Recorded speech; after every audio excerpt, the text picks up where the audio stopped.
ভারতের সাথে মার্কিন যুক্তরাষ্ট্রের সম্পর্ক যে কোন পর্যায়ে তার নানা নমুনা কিন্তু প্রকাশ হচ্ছে।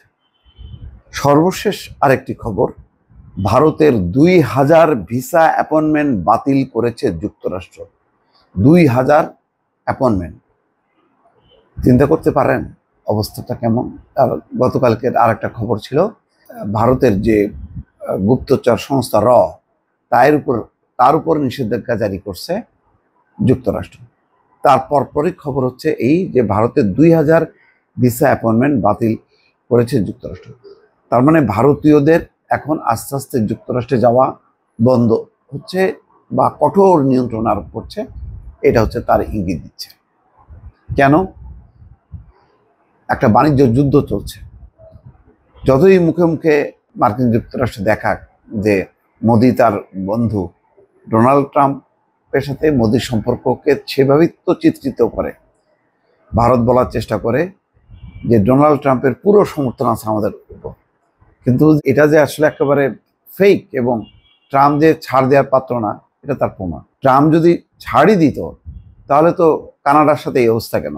কানাডা তো তার সবচেয়ে বড় মিত্র। ইউরোপের সাথে এই অবস্থা কেন? কাউকে ছাড় দিচ্ছে না। ট্রাম্প যে কোনো মূল্যে তার দেশের স্বার্থ উদ্ধার করে সে তার একটা পজিশন রক্ষা করতে চায়। সেই কারণে যেখানে তার প্রতিষ্ঠিত মিত্রদেরকে সে ছাড় দিচ্ছে না, সেখানে ভারতকে ছাড় দেওয়া তো প্রশ্নই ওঠে না। ঘটছে তাই। দেখেন, নিয়ম লঙ্ঘন শনাক্তের পর ভারতের প্রায় 2000 ভিসা অ্যাপয়েন্টমেন্ট বাতিল করেছে যুক্তরাষ্ট্র। বুধবার ভারতে অবস্থিত মার্কিন দূতাবাস এই তথ্য জানিয়েছে, যা ভিসা আবেদন প্রক্রিয়ায় জালিয়াতির বিরুদ্ধে গভীর ক্র্যাকডাউনের ইঙ্গিত দেয়। দূতাবাস এক্সে শেয়ার করা এক বিবৃতিতে বলেছে, কনসুলার টিম ইন্ডিয়া সেই সব এজেন্ট ও ফিক্সারদের চিহ্নিত করেছে যারা আমাদের নীতি লঙ্ঘন করে প্রায় 2000 ভিসা অ্যাপয়েন্টমেন্ট করেছে। দূতাবাস আরও বলেছে, আমরা এই অ্যাপয়েন্টমেন্টগুলো এখনই বাতিল করছি এবং সংশ্লিষ্ট অ্যাকাউন্টগুলোর সময়সূচি স্থগিত করছি। অর্থাৎ ওই যে জালিয়াতির আশ্রয় নিয়ে অ্যাপয়েন্টমেন্টগুলো করছে, এইগুলি এখন বাতিল করে দিচ্ছে। আমাদের সময়সূচি নীতি লঙ্ঘনকারী এজেন্ট ও ফিক্সারদের প্রতি শূন্য সহনশীলতা রয়েছে। এই পদক্ষেপটি প্রতারণামূলক ভিসা ক্রিয়াকলাপের বিরুদ্ধে বৃহত্তর ক্র্যাকডাউনের অংশ, যার বিরুদ্ধে দিল্লি পুলিশের তদন্ত চলছে। তার মানে এটা তদন্ত করার জন্য তারা দিল্লি পুলিশকে বলছে।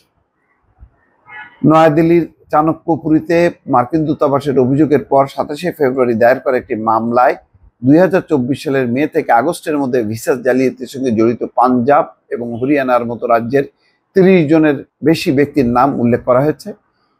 এফআইআর অনুসারে অভিযুক্তরা মার্কিন ভিসা সুরক্ষিত করার জন্য ব্যাংক স্টেটমেন্ট, শিক্ষাগত যোগ্যতার রেকর্ড এবং কর্মসংস্থান প্রশংসাপত্রের মতো নথি জাল করার ষড়যন্ত্র করেছিল।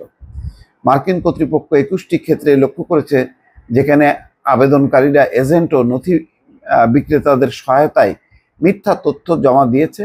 তদন্তকারীরা দেখেছেন এই পরিষেবাগুলোর জন্য আবেদনকারীদের থেকে 1 থেকে 15 লাখ টাকা নেওয়া হয়েছে। অর্থাৎ এমনভাবে কাগজপত্র ছাপাইছে, তৈরি করছে যাতে ভিসা অ্যাপয়েন্টমেন্ট হইলে কর্তৃপক্ষ ভিসা দিতে বাধ্য হয়, এবং এই জন্য টাকার বিনিময়ে লেনদেন হয়েছে এই সমস্তগুলো। দর্শক, বুঝতে পারছেন যে এখন মার্কিন মনোভাব ভারতীয়দের প্রতি, এগুলি কিন্তু আগে এগুলি উপেক্ষা করছে, এগুলি চলে আসছে কিন্তু বছরের পর বছর, কিন্তু এখন পরিস্থিতি অন্যরকম। ট্রাম্পের মার্কিন প্রশাসন তারা ভারতীয়দেরকে আর ছাড় দিতে চায় না। তো সম্পর্কটা কোন জায়গায় বোঝাই যাচ্ছে। ফলে নরেন্দ্র মোদী যে খুব দম্ভ দেখায় যে এইবার ট্রাম্প আসছে, আমেরিকা আমার হাতের মুঠায়, সুতরাং সব সাইজ করব, চীনকে সাইজ করব, পাকিস্তানকে, বাংলাদেশকে, এত সোজা না বিষয়টা। ভালো থাকবেন। আল্লাহ হাফেজ।